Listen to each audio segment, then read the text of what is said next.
teman, karena saya sedikit memberikan pengantar tentang webinar kita hari ini yang bertema tentang SIM manis di tengah pandemi. Jadi penanganan dan pengobatan pasien diabetes di era new normal. Jadi sudah kurang lebih 6-7 bulan kita dalam kondisi pandemi COVID-19 ini, sudah ada beberapa fase yang kita lewati sampai sejauh ini, di mana fase-fase awal, fase mulai pandemi ini berlangsung, kemudian dilakukan berbagai intervensi oleh pemerintah, baik itu intervensi langsung ataupun tidak langsung. Kemudian kita sudah memasuki era new normal dan kemudian kita sedang menunggu vaksin untuk penanganan daripada virus ini. Prosesnya sangatlah panjang sehingga masih banyak hal-hal yang harus dipenuhi ataupun yang harus dipelajari dalam penanganan COVID ini. Kemudian sampai sejauh ini kurang lebih 6-7 bulan masa pandemi COVID ini ada satu penyakit yang merupakan faktor risiko tertinggi penyebab kematian daripada COVID-19 ini. Salah satunya itu adalah diabetes mellitus. Jadi diabetes mellitus ini menjadi salah satu penyakit yang menyebabkan kematian tertinggi di Indonesia sendiri. Sampai sejauh ini Indonesia sendiri sudah hampir dikatakan konsisten di angka 3.000 pertumbuhan kasusnya tiap hari. Terakhir kemarin kalau tidak salah datanya itu sekitaran 3.800 kasus tiap hari. Untuk di Sulsel sendiri sekitaran 100-an kasus pertumbuhan kasusnya setiap hari. Nah, oleh karenanya karena melihat pertumbuhan ataupun angka kematian akibat COVID dengan komorbid diabetes mellitus ini, teman-teman dari Lensa Cendekia melihat perlunya sebenarnya apa sih yang menjadi penyebab sehingga diabetes mellitus ini menjadi salah satu penyebab kematian tertinggi. Kenapa COVID ini selalu seperti sangat erat dengan penyakit ini. Jadi mungkin pada pagi hari ini, pada siang hari ini, kita akan membahasnya dengan beberapa narasumber yang sudah siap meluangkan waktunya, yang tentunya sudah sangat kompeten di bidang ini. Jadi ada beberapa narasumber, mungkin saya tidak usah berlama-lama, langsung saja mungkin untuk yang pertama kepada Prof. Dr. Marianti Andi Manggau, APT. Prof. Sudah bergabung? Iya, insyaallah sudah deh. Iya, Prof. AB Prof. Iya. Jadi Prof. Dr. Marianti Andi Manggau ini akan menjadi pemateri kita pemateri pertama kita pada pagi hari ini, teman-teman. Jadi sebelum Prof. menyampaikan materinya, terlebih dahulu saya akan membacakan kurikulum dari Prof. Beliau adalah Profesor Dr. Marianti Andi Manggau, APT. Mohon dikoreksi Prof bila salah. Kemudian alamat rumah di Makassar. Jadi nomor teleponnya juga ada di sini 0811412280. Kemudian riwayat pendidikan Prof sendiri itu dia alumnus dari Universitas Hasanuddin jurusan Fakultas Farmasi pada tahun 1990. Kemudian apoteker juga di Universitas Hasanuddin. Kemudian saya kira suara nenek turun dimulai farmasi lagi di Free salah ya Prof. Biasanya kemudian untuk saat ini Prof merupakan guru besar guru besar Fakultas Farmasi di Universitas Hasanuddin Kota Makassar. Jadi untuk materi pertama Prof, silakan dengan hormat. Iya, terima kasih De Andi Muhammad Ardan. Saya coba dulu mau presentasi. Saya tidak bisa, tolong deh itunya share screen-nya. Tolong di share screen. Sudah?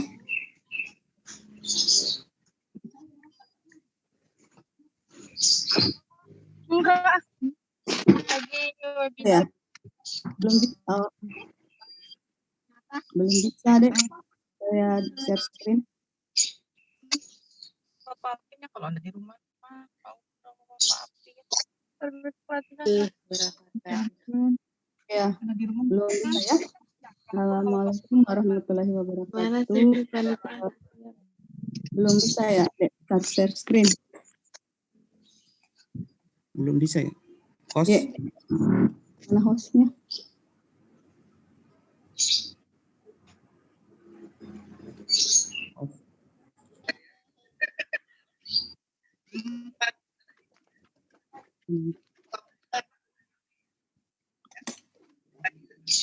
Mana aja juga minum.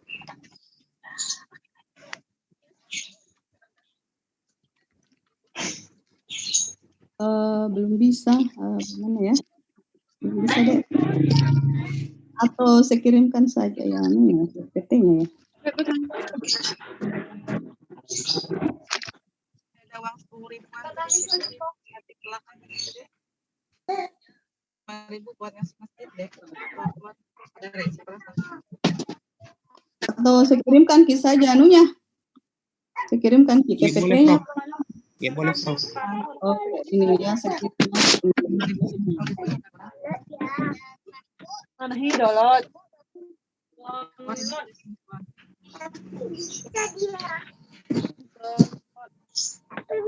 Jadi saya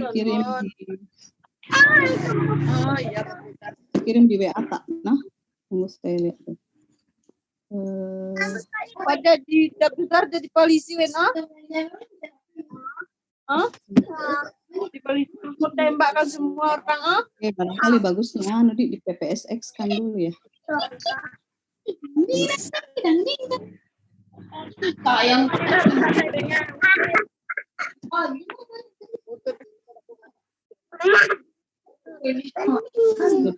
Bukan itu barangkali saya dulu. Saya kirim, tetapi mungkin bagusnya saya itu kan kalau bagus kelihatan.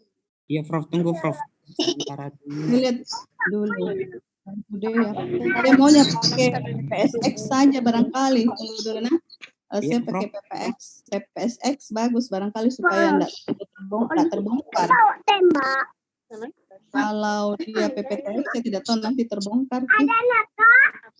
Ini Prof lagi ada kendala teknis, mungkin bisa disampaikan dulu materinya awalnya karena ini sebentar diperbaiki oleh host. Oh iya. Jadi ya, Assalamualaikum warahmatullahi wabarakatuh. Terima kasih atas undangannya yang saya hormati Ketua Cendekia Lensedekia ya, Bapak Sulfahmi, Dek Sulfahmi ya, SKM. Saya selalu suka panggil adik kalau masih ada ya. Selanjutnya yang saya hormati itu tadi ya, moderator, terima kasih atas perkenalannya. Pertama-tama marilah kita panjatkan puji syukur Allah Subhanahu wa taala pada hari ini kita bisa bertemu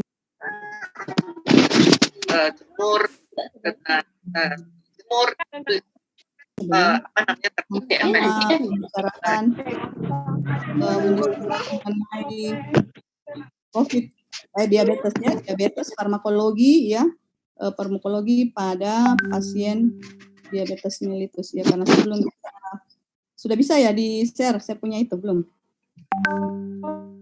Ya, jadi terapi farmakologi pada pasien diabetes ya, komorbid COVID-19. Jadi dia merupakan komorbid dari COVID-19 ya. Jadi COVID-19 SARS-CoV ya, dia adalah merupakan bukan hal yang baru ya. SARS-CoV ini adalah satu turunan dengan SARS-CoV yang pernah kita kenal, yaitu yang sindrom akut severe acute respiratory syndrome yang COV dulu. Nah, sekarang datang lagi, sebenarnya dia lebih fatal ya, menyebabkan lebih fatal yang kemarin yang SARS-CoV, tapi dia lebih sangat bertransmisi. Jadi cepat sekali penularannya cepat, tetapi sebenarnya dibanding SARS-CoV yang dulu ya, yang pernah ada di tahun 2000 berapa ya, 2003, 2000 berapa, 2000 pernah ada ya, itu lebih fatality-nya, lebih mortalitasnya lebih tinggi ya. Oke.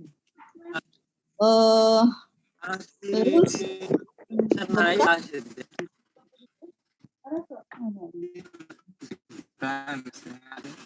bisa ya? Ini tidak bisa, Dik. Mungkin kalau bisa kita yang share ya.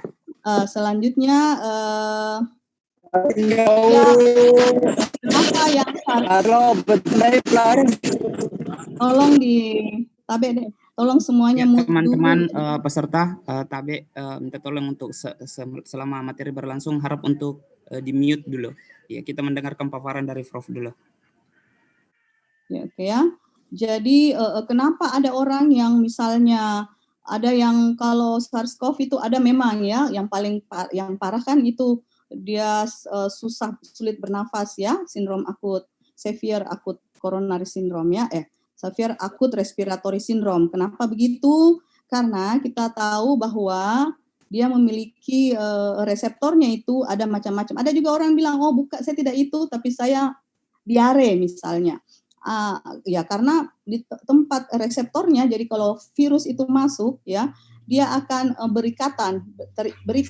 Apakah dia banyak berikatan di daerah respiratori ya, atau dia bisa juga ke jantung, karena dia di situ juga reseptornya kita kenal barangkali ACE2 ya, namanya ACE2 ya, S2 receptors ya, yang biasa kita kenal kalau S inhibitor yang captopril ya, obat-obat anti hipertensi. Nah, itu di situ. Jadi dia ada juga di hati dan bisa menyebabkan kerusakan daripada hati ya. Ada orang tanda-tandanya kok dia misalnya diare ya. Tanda-tandanya kok dia malah tadinya tidak diabetes, ternyata dia jadi diabetes. Jadi bukan karena orang diabetes maka memperparah penyakit daripada penyakit SARS-CoV ini ya, COVID ini ya, kita bilang saja COVID ya, kita seragamkan COVID-19 ini, tetapi bisa juga orang yang tadinya tidak diabetes ya jadi diabetes ya, jadi new onset of diabetes, dia bisa juga jadi diabetes. Kenapa? Karena reseptor dari COVID ini ada juga di daerah pankreas ya. Jadi macam-macam orang kelihatannya ya, klinisnya macam-macam ya, itu ada yang parah ginjalnya jadi parah ya itu karena kenapa? Karena reseptornya di tempat bermacam-macam ya, jadi itu. Nah, dari meta analisis yang dilakukan oleh seorang orang Cina ya, dari Cina ya, itu ada 1.527 pasien ya. Ternyata ya memang tadi yang sudah dikatakan oleh Bapak Ketua Cendekia Lensa Cendekia, yang pertama itu memang hipertensi ya. Jadi kalau hipertensi itu memperparah, jadi disebut dengan komorbid. Yang kedua yaitu karena penyakit-penyakit kardiovaskuler, cerebrovaskuler ya, orang yang pernah stroke, orang yang gagal jantung, itu semua memperparah ya. Dia memperparah penyakitnya. Kenapa itu tadi? Karena ada reseptornya juga di situ ya. Selain itu ya nanti dia mengacaukan sel sistem imun. Ya, jadi dia juga ada ya, S2 itu juga ada di daerah sel pembentuk sistem imun, di sel T helper. Dia juga punya reseptor di situ ya. Jadi dan diikuti oleh diabetes. Oke ya. Nah, kita sudah tahu semua barangkali diabetes ya. Jadi orang yang diabetes itu yang hiperglikemia terus-menerus ya. Nah, ini kalau orang yang selalu hiperglikemia ya, tinggi kadar gula darah di dalam darahnya, di dalam pembuluh darahnya, dia akan memicu advanced glycation end product ya, proses glikasi pada jadi kalau mengatakan bahwa penyebab tadi kan antar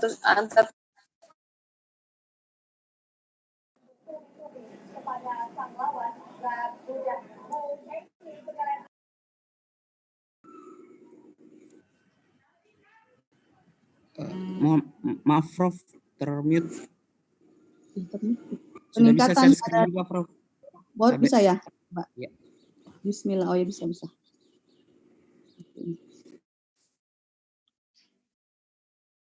Sudah ya, bisa ya? Terima kasih. Oke, bisa? Bisa, Prof. Ya, bisa ya. Nah, jadi kita lihat di sini hiperglikemia. Orang yang hiperglikemia terus-menerus ya, tinggi kadar gula darahnya, tidak diatur kadar gula darahnya, dia akan mengaktifkan pembentukan radikal bebas ya, jadi oksidatif. Ya, ini menyebabkan peningkatan inflamasi. Ya, jadi artinya apa? Ini yang menghambat semua.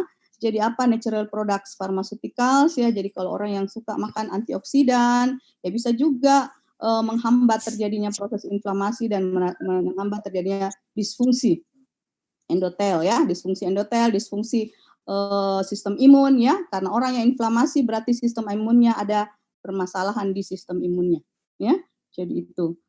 Nah, kadar gula yang tidak terkontrol ya itu tadi ada masalah dengan sistem imunnya ya. Tadinya harusnya kan kalau ada misalnya virus, ada bakteri yang masuk, ya kita akan melawan ya, kita akan melawan. Tapi ini tubuh kita tidak akan bisa mengaktifkan perlawanan ya. Kenapa? Karena sistem imun kita karena adanya kadar gula darah yang tidak terkontrol, maka semua sistem imun kita menjadi dysfunction, tidak berfungsi. Ada kita kenal barangkali activation complement ya. Bagaimana dengan leukosit kita, leukosit ya, ada neutrofil, makrofag, semua itu tidak bisa bekerja karena dia mengalami kematian ya, leukositnya mati ya, tidak ada masalah. Jadi bermasalah semua ya, kita punya sistem imun. Padahal kalau virus itu virus ya harusnya dia hanya dilawan dengan sistem imun ya.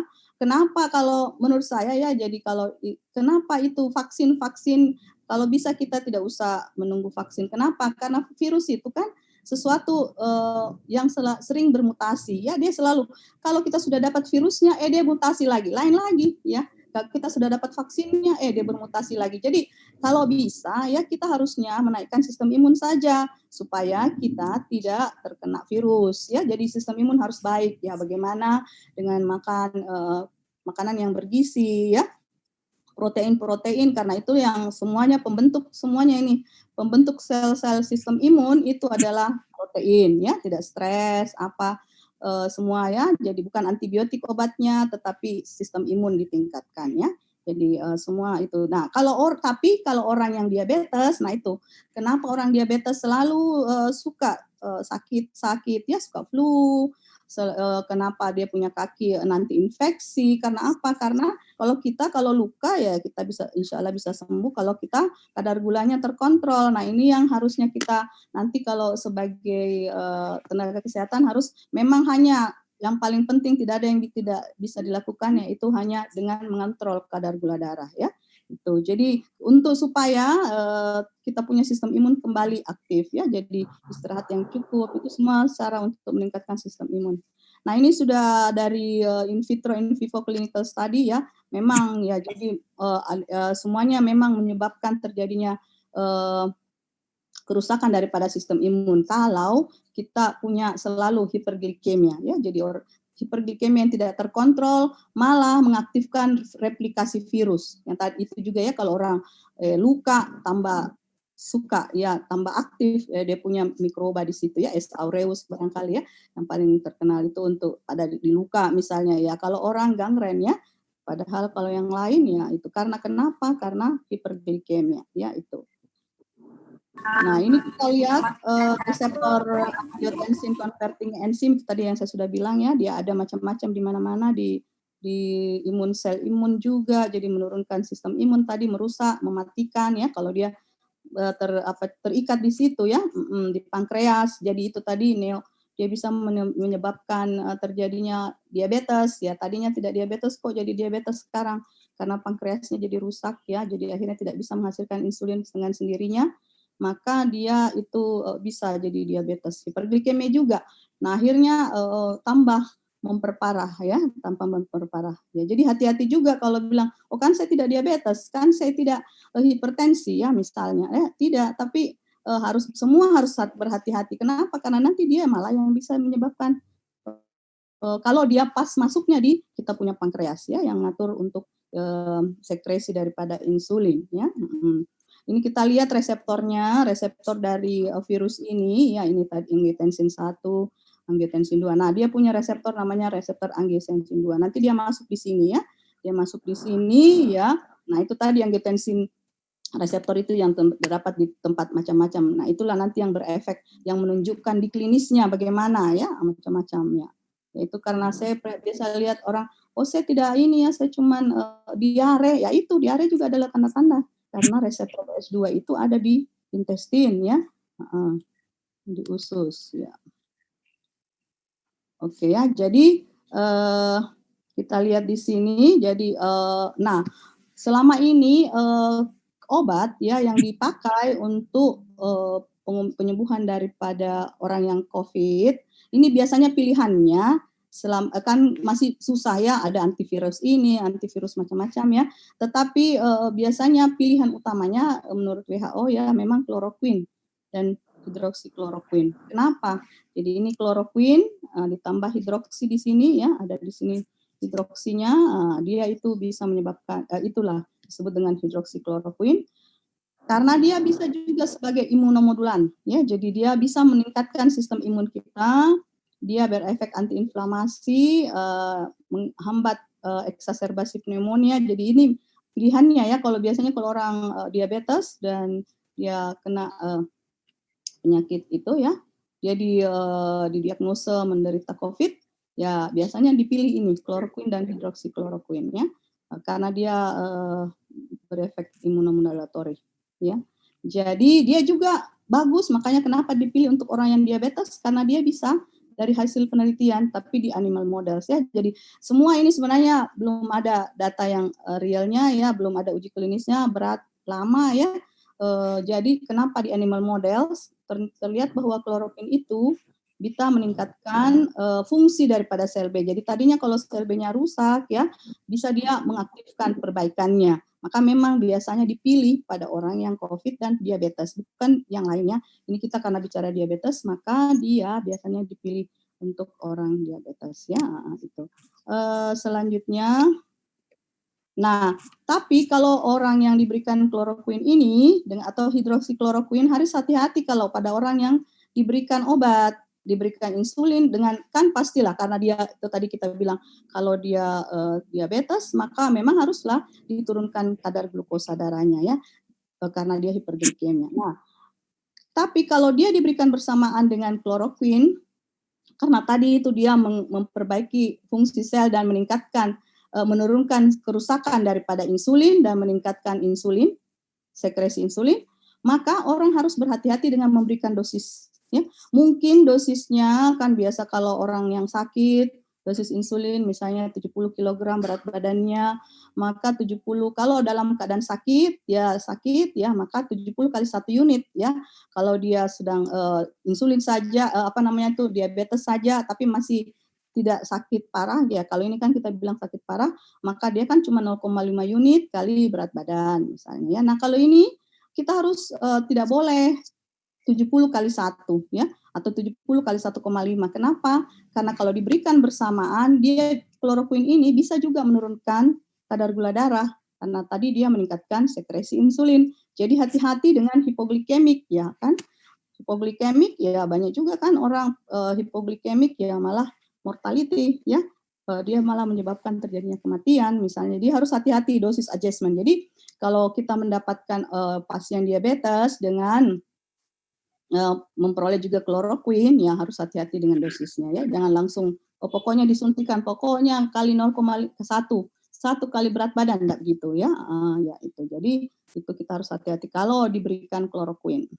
Selanjutnya obat yang terkenal lagi yang kedua itu kan kortikosteroid ya, kortikosteroid ya. Kortikosteroid ini biasanya diberikan pada akhir dari kalau memang dia punya tadi sudah sistem imunnya sudah berantakan ya, sudah tidak dysregulation. Harusnya kan sistem imun itu kalau orang yang sehat ya, kalau dalam hal ini orang yang tidak hiperglikemia ya tadi, maka begitu ada virus akan meningkat kita punya sistem imun ya, akan interleukin 2 akan dihasilkan ya, interleukin 2 akan mengaktifkan kita punya sel B, sel B akan menghasilkan antibody, ya begitu semua. Nah, tapi kalau orang yang berantakan ya disfungsi daripada dia punya sistem imun, maka pokoknya kalau sudah naik semua, sebentar sudah selesai, tidak ada apa-apa, dia tetap naik, akhirnya itu yang bisa menyebabkan terjadinya kematiannya, karena dia malah menurunkan kadar glukosa, orang jadi hipoglikemia, apa semuanya. Itulah dia bisa diberikan kortikosteroid ya. Jadi karena menurunkan sistem imun. Ya, tapi kalau awal-awal kalau dia belum, jadi tolong karena saya pernah dapat di WA, jadi ada WA kami dengan pegawai-pegawai gitu ya, dia bilang, oh ini kabar gembira ya, kabar gembira, kortikosteroid bisa dipakai untuk orang yang COVID. Wah, saya bilang, salah ya, jangan. Yang malah kalau baru awal-awal ya terinfeksi ya, misalnya terus dia sudah akut coronary syndrome gitu ya, akut respiratory syndrome, maaf saya selalu ingat coronary. Respiratory syndrome ya, jadi dia sesak nafas, jangan dulu diberikan itu langsung ya, kalau pada awal-awal, karena kita kan mau meningkatkan sistem imun pasien ya, supaya dia melawan itu virus itu ya. Nanti kalau sudah bermasalah, sudah semuanya data-data kliniknya sudah, data laboratoriumnya sudah berantakan ya, biasanya dokter ya, baru dokter yang memberikannya ini, bukan kita yang orang awam atau apa ya, jangan dulu. Karena kita kan mau menaikkan sistem imun. Kalau ini malah menurunkan sistem imunnya, jadi tidak menyarankan penggunaan kortikosteroid ya. Nanti kalau sudah end-stage barangkali orang sudah bermasalah, dia punya sistem imun, baru biasanya dokter memberikan. Jadi saya langsung tidak bisa kita langsung memberikan ya, karena kita mau naikkan sistem imunnya orang yang COVID ini ya. Jadi mengapa diabetes harus ditangani? Ya memang jadi itu saja yang penting. Kalau kita ya untuk orang yang diabetes atau new onset diabetes, ya baru diabetes karena adanya virus, ya harus diatur dia punya kadar gula darah ya. Jadi ini kita lihat ada gambar. Nah ini tadi yang saya bilang SARS-CoV-2, dia bisa memperparah kontrol metabolik, tapi dia juga bisa new onset diabetes ya.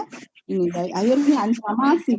Jadi orang yang obesitas, orang yang inflamasi, orang yang koagulasi semua diperparah ya, hiperglikemia, ya older age ini semua yang diperparah oleh SARS-CoV-2. Nah, kalau diabetes itu kan sebenarnya yang penting itu nutrisi ya, karena 80% terapi nutrisi. Jadi jangan kalau Anda punya pasien misalnya ya, kalau saya lihat di sini para bidan sama nurse barangkali ya, kalau bisa meskipun dikasih obat, misalnya ada metforminnya atau ada glibenclamidnya atau macam-macam ya, pioglitazonnya, apa macam-macam. Kalau bisa, yang penting adalah terapi nutrisinya yang penting. Ajari bagaimana dia menggunakan nutrisinya ya. Jadi nutrisi ini 5% disebabkan oleh nutrisi ya. Dan itu ada physical activity. Physical activity ini kalau kita lakukan 30 sampai 40 menit, ya, kalau orang diabetes itu, maka dia bisa mengurangi sekitar berapa? 50%, 30 sampai 50% kebutuhan insulinnya. Jadi tadinya dia insulinnya misalnya 13 atau 14 sebelum makan ya, setiap menggunakan short acting ya, atau rapid acting ya, dia juga kurang selanjutnya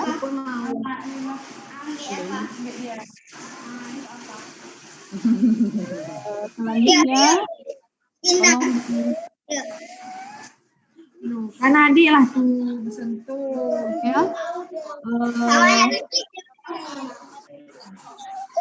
Yuk tengok hujan yuk. Yuk. Oke, selanjutnya ya. Dia maunya bebas.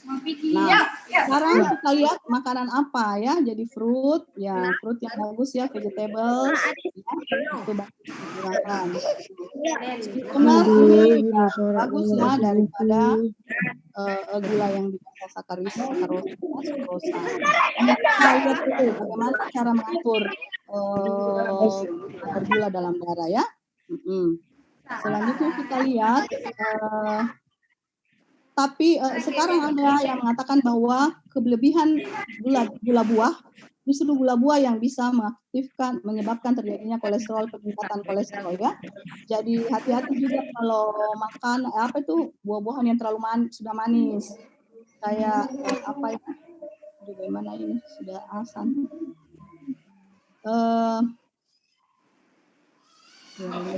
Ya, jadi ini dapat meningkatkan kadar LDL. Barangkali kita bisa lihat 10 gram karbohidratnya. Ini nanti dilihat ya. Terus ada macam-macam ini karbohidrat portionnya. Tapi bisakah saya ada asam dulu bagaimana? Saya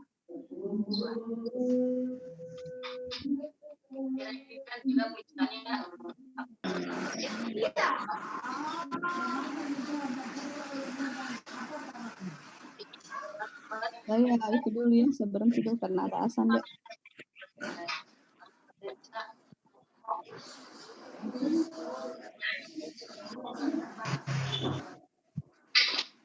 Masih terdengarkah? Suaranya putus-putus lagi, Bu. Ini jelas kan? Ini jelas. Ya, apakah dari saya di rumah ya? Jadi ada kalanya, halo Kak. Ya, baik.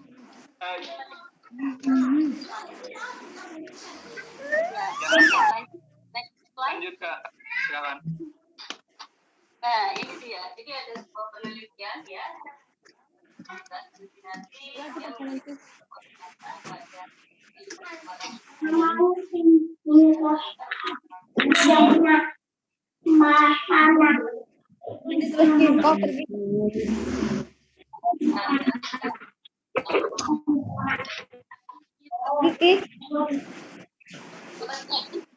Apakah memang benar-benar terkalah oleh atau merupakan alasan untuk menyangkal? Ya, halo? Ya, Kak. Sekarang jelas lagi. Coba sebentar saya ganti. Sebentar ya, Mas ya, saya ganti.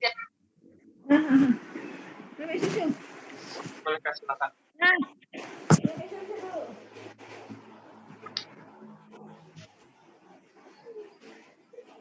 Ya, Bapak Ibu sekalian, mohon maaf sebelumnya atas kendala yang terjadi demi meningkatkan kenyamanan dalam penerimaan materi. Narasumber juga sedang mengupayakan untuk mengganti jaringan ya, Kak ya. Halo? Saya minta izin sebentar ya, saya dengar asan dulu karena sudah asan. Saya dengar asan dulu ya karena ribut sekali di sini ya. Insyaallah setelah asan baru saya lanjutkan lagi. Maaf. Sedang dicoba direkoneksi ulang. Mudah-mudahan bisa lebih baik.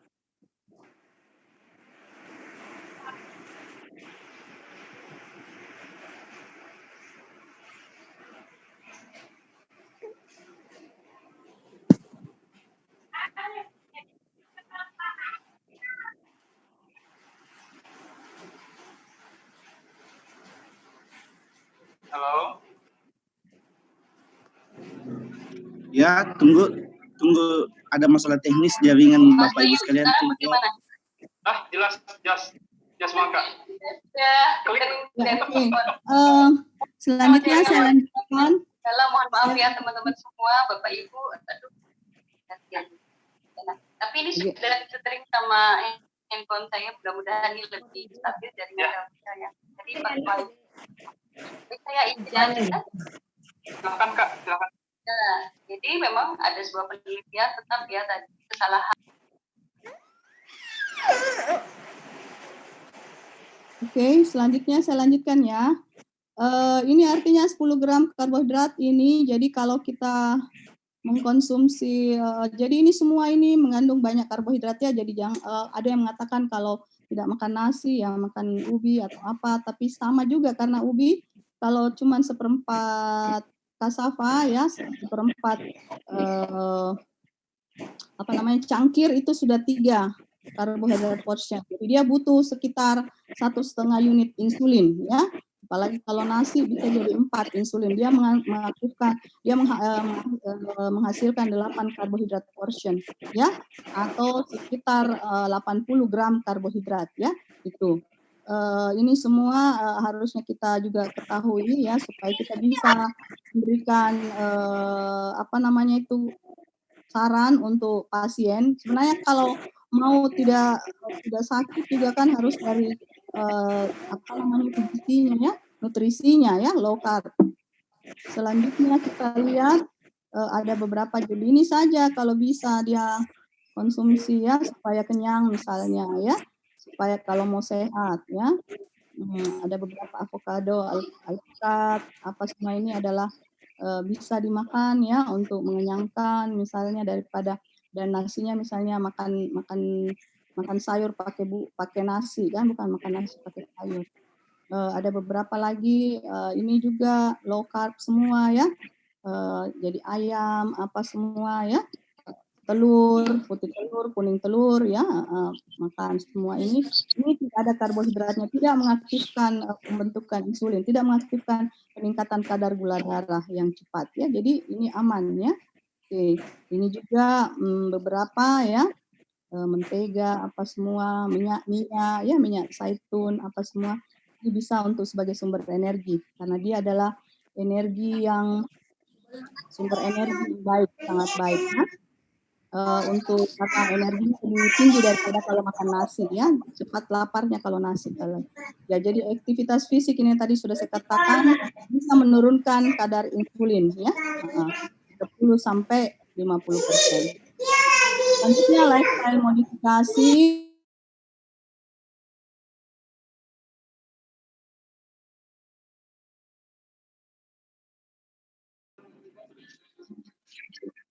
Jadi kalau dia kadar HbA1c-nya ya tinggi ya, maka kita kalau bisa kita sarankan dulu yang itu sekalian. Jadi kalau saya lihat juga kalau di rumah sakit harusnya gizi ya, ada di sini spesialis gizi kan, harusnya gizi juga diperbaiki ya. Saya lihat makanannya gizinya orang yang suaranya tidak kedengaran. Oh, tidak kedengaran? Tidak kedengaran ya? Ya. Kedengaran? Baik, Prof. Ya. Ya, jadi ya kita bisa tanyakan mau minum obat ya, atau mau hidup sehat, lifestyle-nya diperbaiki, begitu harusnya ya. Kalau minum obat kan banyak efek sampingnya ya, apalagi kalau kayak glibenclamid, metformin, itu kan efek sampingnya itu bisa menyebabkan terjadinya kerusakan ginjal ya. Pertama dia jadi asam uratnya tinggi, jadi penyakit gout, lama-lama jadi gagal ginjal ya misalnya. Tapi kalau gizi yang diperbaiki kan tambah lama tambah sehat ya, karena ada penelitian yang mengatakan bahwa malah pankreasnya jadi bagus setelah dia mengkonsumsi yang ini. Kalau biasanya malah pankreasnya jadi rusak kalau obat. Jadi kalau ada yang tanya kenapa orang minum obat, sebenarnya obat itu untuk menurunkan secara akut. Kalau tinggi sekali kayak hipertensi atau diabetes sampai 300, ya kasihlah obat dulu, misalnya insulin. Setelah itu harusnya kalau mau diatur saja ya bisa pakai makanan saja ya. Kenapa begitu? Nah ini beberapa ada antibiotik. Jadi, kalau anti diabetesnya orang itu mereka ibu pakai apa? Ya pakai misalnya metformin ya, pakai sitagliptin ya, tetap diteruskan saja untuk memperbaiki gula darahnya. Tapi orang ini harus ya. Jadi kalau saya bilang ya, tolong pasien yang diabetes dan COVID itu harus selalu mengukur kadar gula darahnya ya. Harus selalu mengukur. Saya tidak tahu juga kenapa kalau di sini ya pokoknya minum obat saja, disuntik insulin saya. Tidak, harusnya sebelum makan dia mengukur dulu kadar gula darahnya, atau begitu Kak? Karena kalau yang saya lihat ada di Jerman dulu itu tempat saya ya, Supaya apa? Supaya tidak hipoglikemia ya. Ini ada beberapa antidiabetik, mungkin dia sudah, karena dia pasien diabetes, maka dia biasanya menggunakan, ya, ada beberapa macam, ada thiazolidinedion, meningkatkan sensitivitas insulin, ya, meningkatkan pengambilan glukosa, ya, itu. Nah, ini obat-obatan yang biasa dipakai pada orang diabetes. Yang tadi saya bilang, ya tadi kan ada kloroquine dengan hidroksikloroquine. Itu kalau obat COVID-nya. Tapi kalau untuk anti diabetesnya, ya ini, kalau dia apa tuh namanya menggunakan metformin, sebaiknya tidak diberikan anti COVID lopinavir, ya, karena dia akan berinteraksi. Ya dipilihkan yang lain yang tadi ya. Pada tadi lipat itu bisa nggak? Yang tadi makanya dipakai kloroquine dengan hidroksikloroquine ya. Tapi sebenarnya metformin ini tidak ada resiko hipoglikemia yang kayak insulin. Cepat sekali itu menyebabkan hipoglikemia kalau tidak diatur, dihitung kadarnya ya. Sudah itu, tapi tidak boleh pada orang yang ketoasidosis ya atau respiratory distress ya.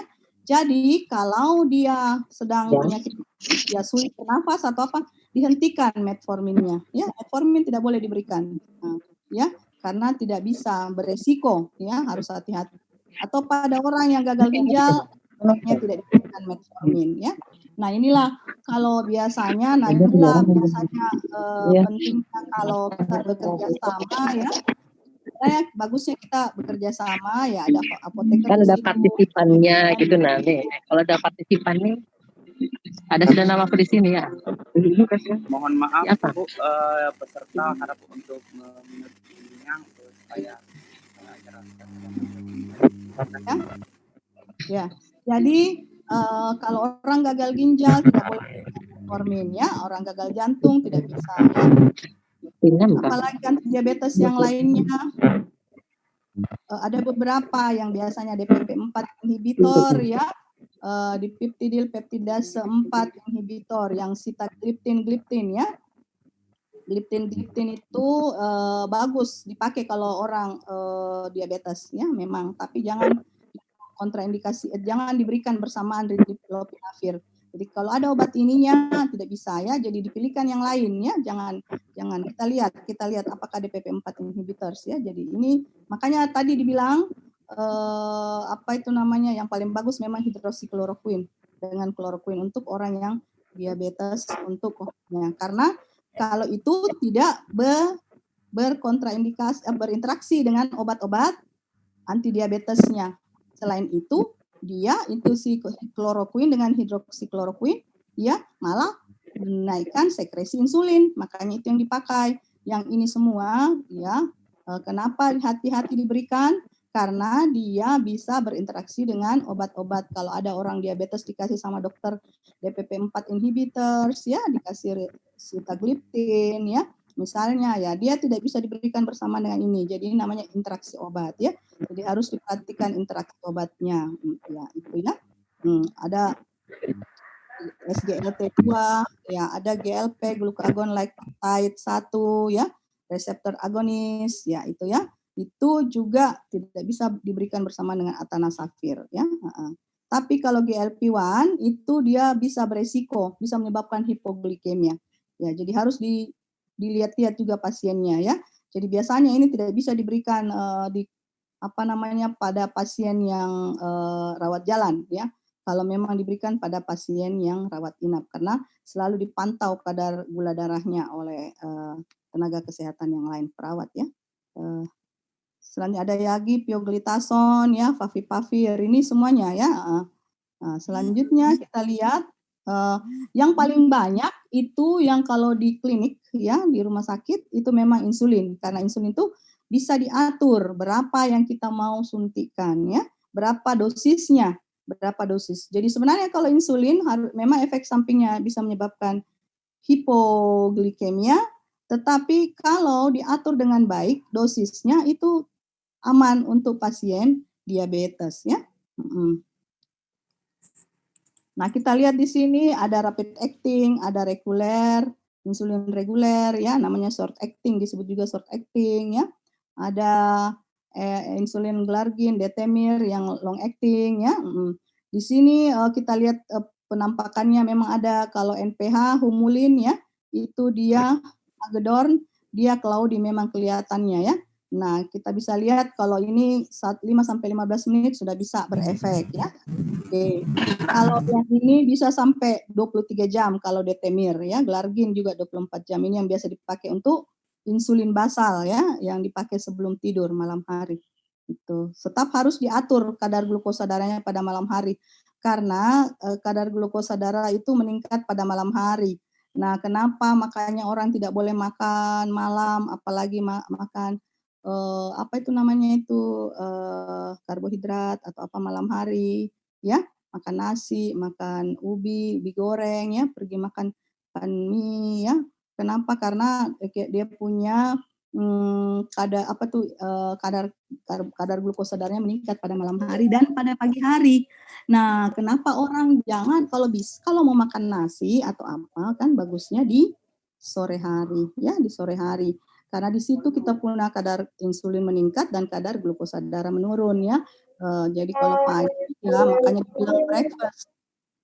Cuma minum susu, makan telur atau apa itu kita bisa kuat. Nanti siang kalau mau makan ya, makan berat. Ya. Malam tidak makan berat lagi, jadi satu kali saja makan berat ya. Selanjutnya kita lihat dosis-dosisnya ya, dosis insulin kalau tipe 1 kalau awal sekali jangan langsung tinggi dosisnya ya, jadi kalau orangnya 70 kilo berarti 70 3,5 atau 2,1 unit saja ya, 2,1 unit 70 21 ya, 21. Oke. 21 unit ya, jadi nanti dibagi 2 60% untuk kerja panjang ya, dan 40% untuk kerja pendek, dibagi 3 lagi, yaitu. Terus ada namanya honeymoon fase.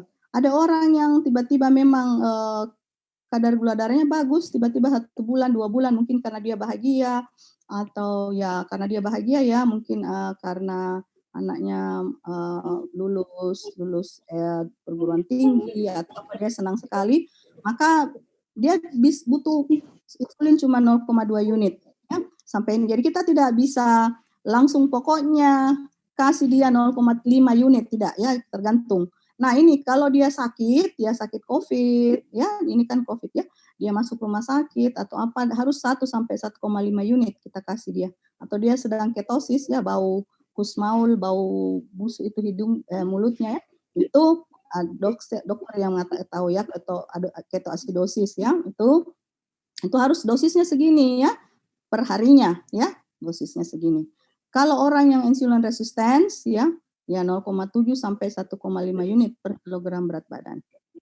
Nah, ini yang penting, saya tidak tahu apakah Anda sudah tahu semua atau tidak, kebutuhan insulin premil. Jadi sebelum makan harusnya ya diukur dulu kadar gula darahnya supaya apakah dia butuh insulin atau mungkin bisa saja tidak dibutuhkan insulin, tidak disuntikan insulin ya. Jadi dia kalau dia mau pakai rapid acting insulin seperti Actrapid ya, nah maka dia pakai ya 500 rule ya, 450 rule ya, 450 per misalnya TDD-nya total dose-nya yang tadi saya kalau orang 70 kilo berapa tadi itu ya, sekitar 26 52 kilo misalnya, 62 kilo dia butuh 26 unit ya. Berarti berapa 1 unit insulin sebelum makan, artinya 1 unit insulin untuk 10 gram.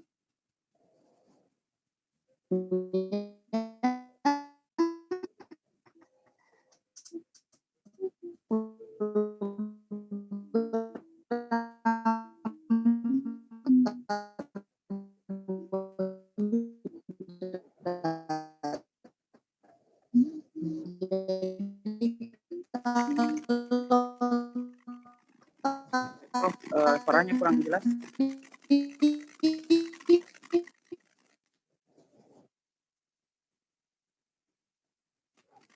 sinyalnya kurang bagus, Prof.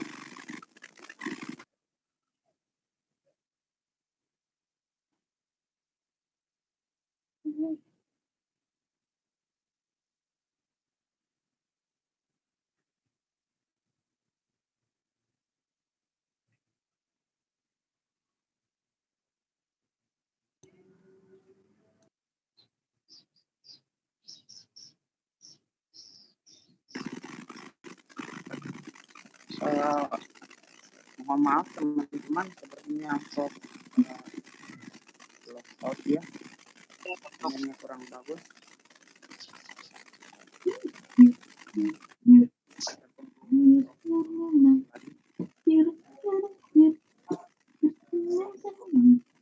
Keluar Kak benar. Bapak Ibu sudah ada diapositnya.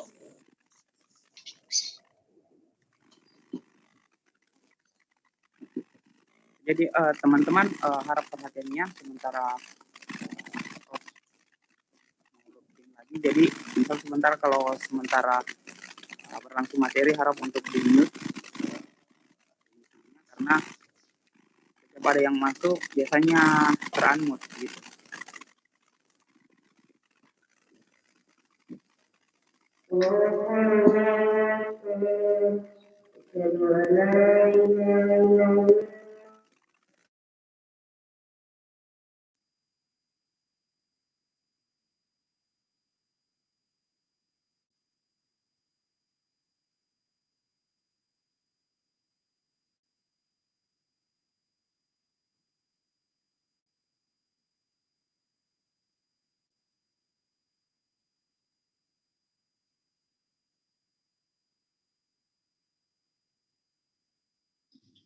Oke, mohon maaf saya tadi keluar ya.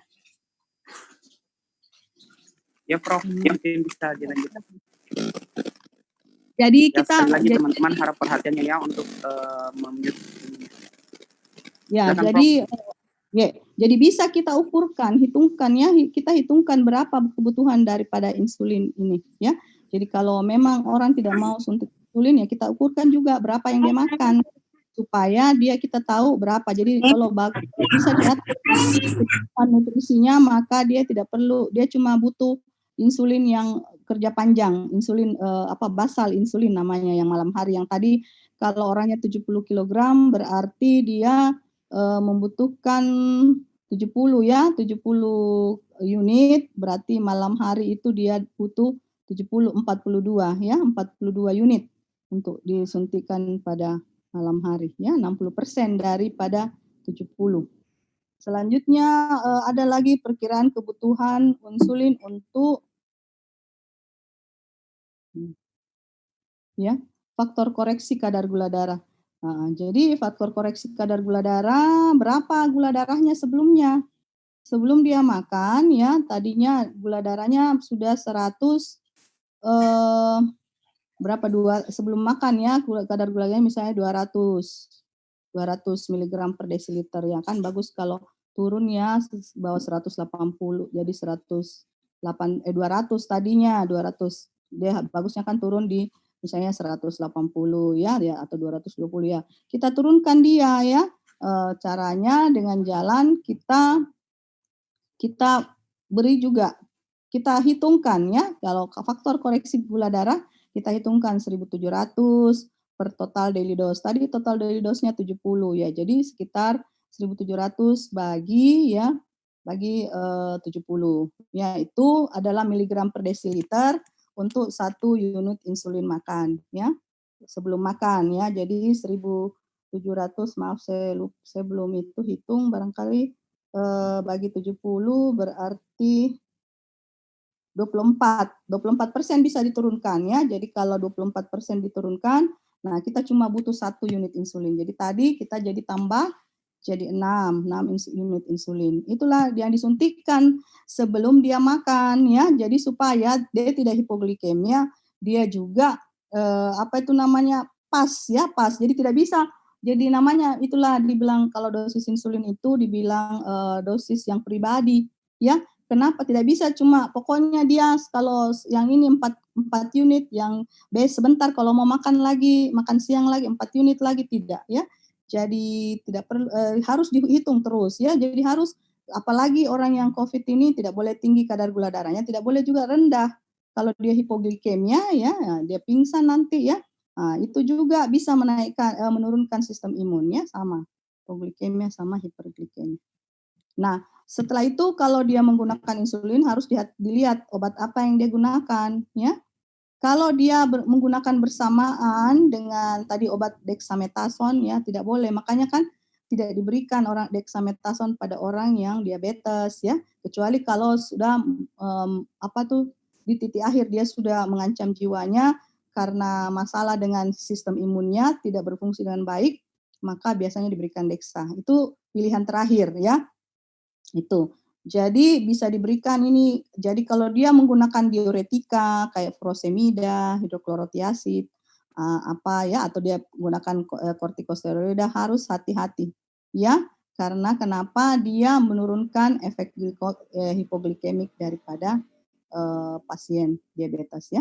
Kalau dia menggunakan angiotensin converting enzim atau dia pakai yang ini yang terkenal makanya saya kasih warna merah, ya malah menyebabkan terjadinya hipoglikemia ya. Itu jadi harus dilihat obat-obatnya apa saja. Jadi tidak bisa berinteraksi. Makanya sebenarnya obat itu tidak boleh banyak sekali. Harusnya di rumah sakit itu obat ya yang diberikan itu paling banyak 4 ya. Kalau saya lihat bisa sampai 20 ya obatnya. Nah, kalau 20 pasti banyak sekali. Coba lihat banyak sekali. Interaksi ini cuma beberapa contoh. Jadi ada interaksi macam-macam ya. Jadi bisa malah menurunkan efek insulin ya, bisa menaikkan kadar efek insulin, yaitu ya. Jadi atau diberikan obat beta blocker ya. Jadi itu karena masalah di jantungnya ya, dia gagal jantung atau apa atau dia jantung koroner. Ya itu ya bisa menyebabkan terjadinya tidak ada efek daripada insulin ya. Ini juga makanya kalau makanannya juga ditanya, makan apa ya, diatur makanannya juga. Atau dia makan bersamaan dengan dia nyeri osteoartritis, dia makan glukosamin ya, minum obat yang glukosamin.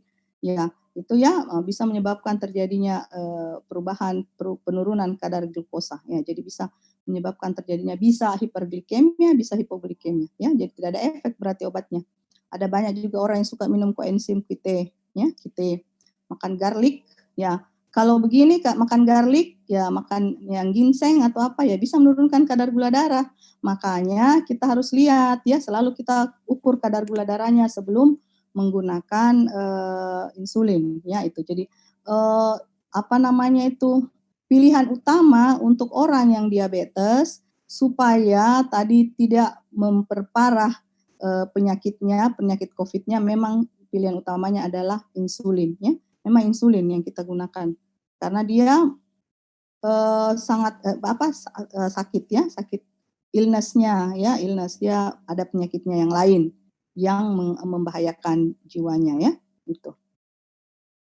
Selanjutnya ini yang terakhir ya, dosis untuk diabetik ketoasidosis ya, jadi dia diabetik ketoasidosis ya biasanya diberikan insulin ya dengan infus ya, dikasih dengan infus ya, tergantung dari dosis tergantung beratnya ya. Kalau 70 kg berarti dia biasanya diberikan 7 ml per jam ya. Itu. Jika pasien bisa dipertahankan juga dengan pakai ya, kita berikan juga pada dosis pada malam hari ya, insulin basalnya ya, diberikan Lantus atau Levomer insulin ya, menggunakan SC injection. Yang insulin ini ya adalah insulin pada pagi hari, insulin kerja pendek ya atau kerja cepat. Ya, ini yang diberikan infusnya ya. Itu.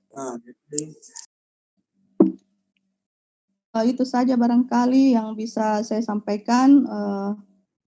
Ya, terima kasih. Baik, Prof. Terima kasih atas ini. Jadi mungkin lanjut saja ya, kita langsung memasuki saja sesi tanya jawab untuk penanganan COVID berdasarkan farmakologinya. Jadi mungkin teman-teman yang ingin bertanya bisa untuk angkat tangan, ya, angkat tangan. Jadi saya di sini bisa untuk memilih sekalian juga teman-teman jika ada yang ingin bertanya di kolom chat juga boleh.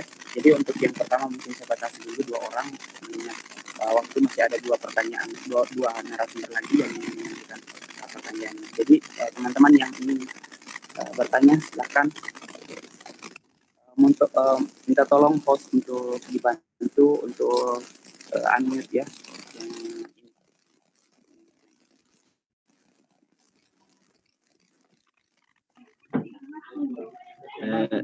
Kita lihat di room chat Kak, ada yang bertanya di situ, silahkan.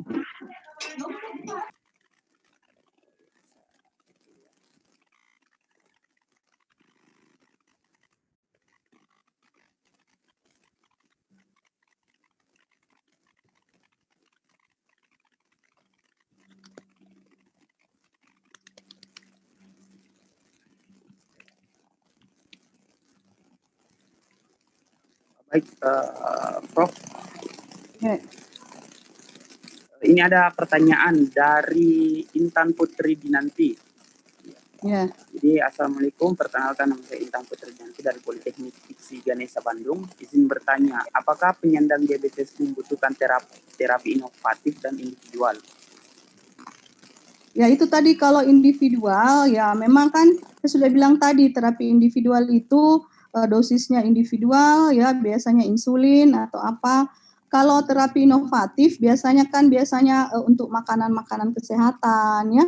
Yang saya tahu inovatif itu biasa makanan kesehatan, itu biasanya ya, makanya ada beberapa obat-obat antioksidan. Terus inovatif kalau kami punya produk itu menggunakan sargasum ya, sargasum dari sargasum cristifolium itu sedang kita uji klinis ya, itu kan bisa bagus sekali. Atau misalnya propolis, terus madu, itu apa semua itu kan bisa menurunkan kadar gula darah, karena madu itu dia manis tapi bukan fruktosa maupun bukan sakarosa ya, jadi dia memiliki gula yang lain ya.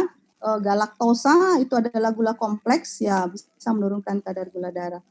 Kalau inovatif yang Anda maksud, kalau ya itu tadi, kalau kami sedang membuat dari rumput laut, karena kan Makassar itu terkenal dengan benua maritim ya, kami kaya akan rumput laut. Jadi dari sargasum cristifolium ya, itu sedang kami ujikan karena dia bisa sebagai seratnya tinggi ya, seratnya tinggi dan dia mengandung banyak sekali mineral-mineral yang dibutuhkan oleh tubuh untuk meningkatkan energi gitu ya. Ya. Jadi memang makanan yang dibutuhkan untuk orang yang diabetes itu harusnya yang karbohidratnya kompleks ya, bukan sederhana ya, dia terdiri dari karbohidrat kompleks dan bagus. Jadi kita gabung dengan minyak VCO ya. Jadi dibuat dalam bentuk kapsul begitu. Kapsul itu di dalamnya ada juga minyak VCO-nya sehingga dia bisa berefek meningkatkan energi ya, karena kita butuh energi juga. Jadi kalau orang diabetes ya, dia kan butuh energi juga. Kalau kita menggunakan energi dari minyak, dari lemak, itu lebih kuat kita ya, lebih kuat daripada, coba kita lihat, lebih kuat daripada cuma menggunakan karbohidrat. Karena kalau karbohidrat, misalnya kita makan nasi jam 8 misalnya atau jam 6 ya, jam 7 misalnya, jam 10 kita sudah lapar lagi. Nah, kenapa kita lapar? Karena kita punya enzim grelin, hormon grelin meningkat, maka dia akan mengaktifkan kita punya lambung untuk kontraksi, maka kita merasa lapar. Tapi kalau glukosa kita, karena glukosa sudah habis, kalau glukosa kita diproduksi pelan-pelan oleh misalnya itu tadi sayur-sayuran ya, maka dia akan lambat karena dia adalah karbohidrat kompleks, maka glukosa masih tetap ada di dalam tubuh, di dalam darah, seperti juga lemak masih ada di dalam darah ya. Karena kan glukosa kan bukan yang esensial ya. Glukosa itu tidak esensial, artinya kita butuhkan, tapi kita bisa memperolehnya dari mana? Bisa dari protein, bisa dari lemak. Lemak bisa menghasilkan glukosa, sehingga dari lemak itu ada nanti muncul glukosa di dalam darah, akhirnya kita jadi tidak merasa lapar ya, karena hormon grelin tidak meningkat ya. Itu barangkali. Kalau yang tadi kalau insulin yang biasanya bagus secara individual, itu tadi yang saya bilang. Jadi tergantung dia mau makan apa. Jadi saya tidak tahu kalau saya lihat di sini pasien, apakah yang saya lihat itu orangnya bandel barangkali atau bagaimana, karena waktu saya sekolah ya, saya sekolah di Jerman waktu S3, ada teman saya masih lebih muda dari saya, masih 20 berapa ya umurnya, tiba-tiba dia diabetes ya, berarti dia juvenile, kayaknya dia karena virus, karena dia memang kasihan bekerja dengan virus ya, mungkin dia tidak berhati-hati akhirnya dia diabetes. Oh, masih muda sekali. Aduh, saya tidak tahu kabarnya sekarang. Nah, dia itu kalau mau makan, dia itu mengukur dulu kadar gula darahnya. Memang harusnya begitu ya, self monitoring blood glucose ya. Sudah itu dia ukur, baru dia pertimbangkan itu tadi, apakah kita pakai 500 atau 450 supaya kita tahu berapa gram yang harus saya makan kalau saya mau makan karbohidrat, supaya berapa gram nanti saya mau suntikkan. Ditambah tadi 1.700, dia tahu berapa kadar gula darahnya. Kalau kadar gula darahnya sudah rendah, ya berarti tidak tambah lagi insulinnya. Itu namanya pengobatan individual barangkali. Itu barangkali ya. Atau ada yang masih tidak puas, bagaimana? Oke, silahkan. Selanjutnya. Iya, Prof. Jadi kemudian saya kira jawaban tadi sudah sangat menjelaskan, Prof. Mungkin lanjut ke pertanyaan selanjutnya, Prof. Ini ada dari, saya lihat dulu yang ini. Banyak sekali pesertanya ya, alhamdulillah. Iya, Prof, alhamdulillah. Ini juga antusias untuk bertanya, Prof. Jadi ini ada dari Suryanto Siregar. Bagaimana penanganan pasien DM yang sering mengalami gatal pada tubuhnya? Banyak pasien kami menggunakan salep betametason. Apakah ini merupakan pilihan yang tepat? Jadi gatal, Prof. Banyak pasiennya yang mengalami gatal gitu. Ya, kenapa? Ya, jadi kenapa gatal? Kenapa orang diabetes gatal? Karena kan tinggi, dia punya kadar gula dalam darahnya itu meningkat tinggi ya. Jadi dia itu tadi mengaktifkan sistem imunnya jadi kacau ya, sistem imunnya jadi kacau. Nah, salah satunya yaitu dia gatal-gatal. Gatal-gatal kan biasanya alergi. Kita bilang pokoknya gatal apa sebabnya?